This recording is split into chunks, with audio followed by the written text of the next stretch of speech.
Mas masahol pa sa pandemya. Ganyan kung ilarawan ng isang jeepney driver ang araw-araw na pasakit na kanilang pinapasan dahil sa kakarampot na kita mula ng magmahalang langis. Ang panaghoy ng mga tsuper sa pagtutok ni Mark Salazar. Kada araw, pahirap ng pahirap ang laban ng mga tsuper. Silang pinakaunang pinadapa ng oil crisis. Ang pinakauna rin bang bibitaw?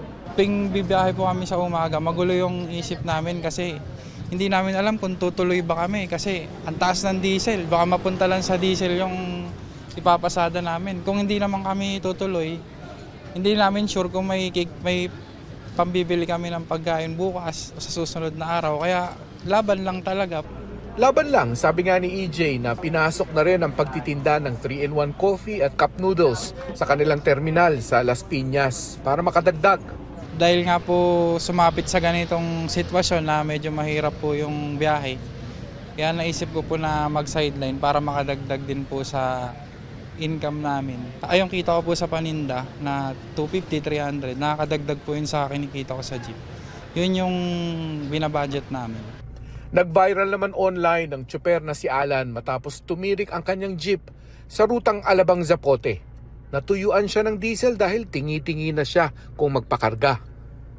Nakuna ng pasahero ang humahangos na si Alan para dumiskarte ng diesel habang hiyang-hiya sa mga naabala niyang pasahero. Kaya po ako sa mga pasaherong iba kasi bumaba na lang sila. Kasi siguro nainip dahil medyo matagal-tagal din ako kasi naghanap pa ako ng gasolinahan na magbibigay sa galon.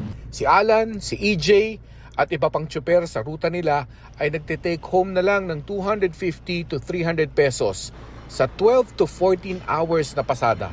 Sa totoo lang sir, yung kinikita namin ngayon, halos pangbili na lang talaga ng pagkain.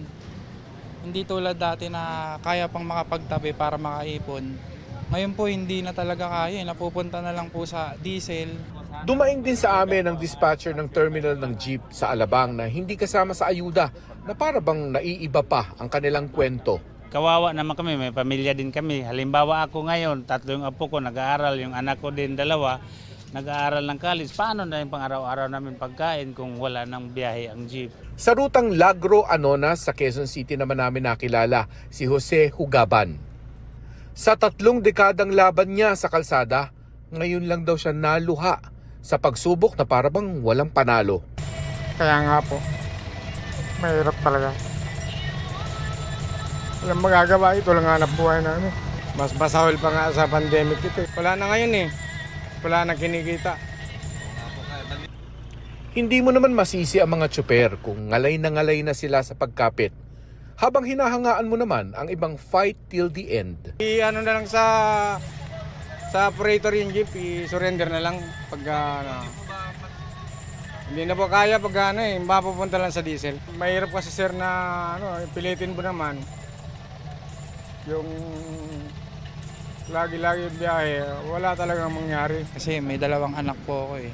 So hindi pwedeng sumuko na pag mahirap yung biyahe, itigil ka na, hindi po pwedeng ganun yung maging mindset eh. Mark Salazar, nakatutok 24 oras.